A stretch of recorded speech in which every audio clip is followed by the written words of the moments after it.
नमस्कार दोस्तों, मैं हूं निकंज पारिक और आप देख रहे हैं आपका चैनल इंटीरियर दोस्त।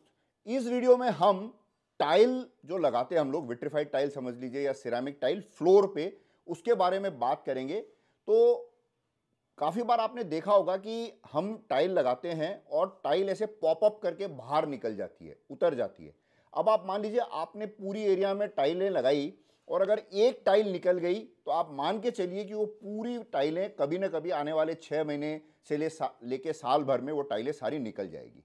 तो इस चीज़ को ध्यान में रखते हुए एक पूरी सीरीज बना रहे हैं कि कोई एग्जिस्टिंग फ्लोर के ऊपर कोई आप दूसरी फ्लोरिंग लगाते हैं तो क्या क्या प्रिकॉशन रखना चाहिए और क्या हो सकता है, क्या नहीं हो सकता है। अगर आप इस चैनल में पहली बार आए हैं तो इस चैनल में हम बिल्डिंग मटेरियल, होम इंप्रूवमेंट और इंटीरियर से रिलेटेड काफ़ी सारे वीडियोस रेगुलरली लाते रहते हैं। तो अगर आपने इस चैनल को अभी तक सब्सक्राइब नहीं किया है तो ये वीडियो देखने के बाद अगर आपको लगे कि इस चैनल को सब्सक्राइब करना चाहिए तो सब्सक्राइब जरूर कीजिएगा। दूसरी बात यह है कि आपको कोई भी सवाल हो पर्सनल आपसे रिलेटेड, तो अगर आपको फ्री में जवाब चाहिए तो आप इंस्टाग्राम हैंडल जो कि नीचे स्क्रीन में आ जाएगा, निकंज पारिक और इंटीरियर दोस्त ऑफिशियल, उसमें पूछ सकते हैं। मेल करके पूछ सकते हैं interiordost@gmail.com पे। और अगर आपको रेगुलर कोई कंसल्टेंसी, लॉन्ग टर्म कंसल्टेंसी लेनी हो तो आप मुझे मेल कीजिएगा interiordost@gmail.com पे, तो उसमें हम अलग से इस टॉपिक पे बात कर लेंगे। तो वापस आते हैं वीडियो पे और आज बात करते हैं कि टाइल के ऊपर टाइल, अगर टाइल लगी हुई है उसके ऊपर टाइल लगाना हो, टाइल लगी हुई है उसके ऊपर कोई पत्थर लगाने के बारे में सोच रहा हो, या एग्जिस्टिंग कोई सीमेंट की फ्लोर हो या कोई टेराजो फ्लोर हो या कोई पुराने जमाने की फ्लोरिंग हो रखी है उसके ऊपर टाइल लगा रहे, तो मतलब जो टॉप सरफेस है वो अगर टाइल लगाने के बारे में अगर आप सोच रहे हैं तो क्या ये हो सकता है, और अगर हो सकता है तो उसमें किन किन चीजों का ध्यान रखना चाहिए।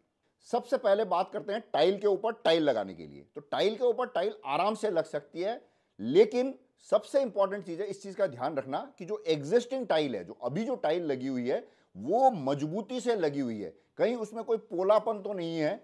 वो हो सकता है आप खुद चेक कर सकते हैं, नहीं तो किसी एक्सपर्ट को बुला के आप चेक करा लीजिए। उसमें एक लाइट वेट का लकड़ी का एक पीस होता है गोल, उसको अगर आप टाइल पे ऐसे टक टक टक टक टच करेंगे तो एक आवाज आती है सॉलिड आवाज और एक आती है पोली आवाज।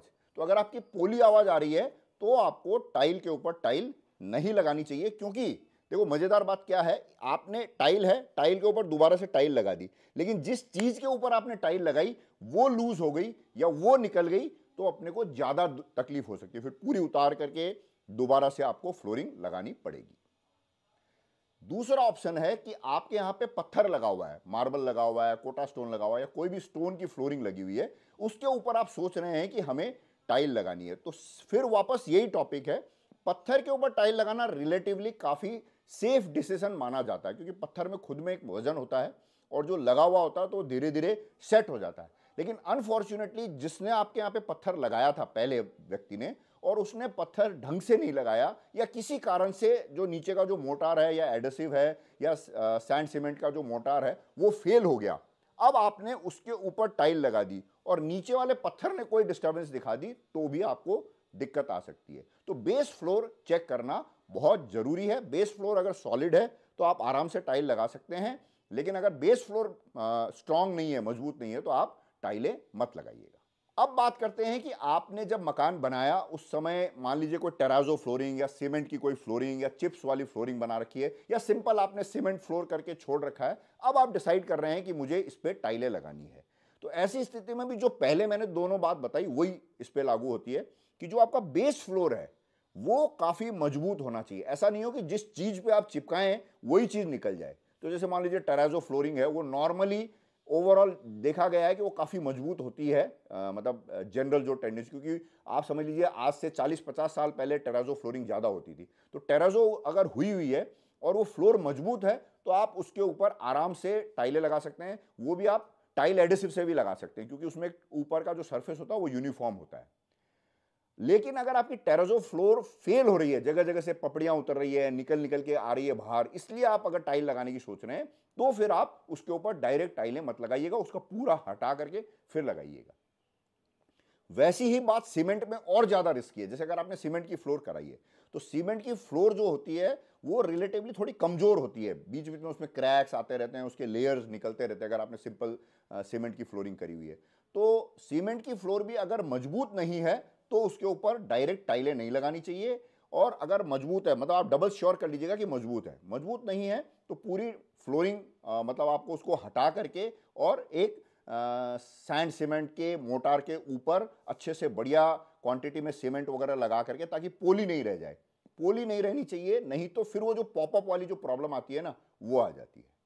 तो इस वीडियो में हम यही बात करते हैं कि टाइल ऊपर जो टॉप सरफेस है उसको लगाते समय क्या ध्यान रखना चाहिए। मुझे उम्मीद है इस वीडियो से आपको आइडिया लग गया होगा।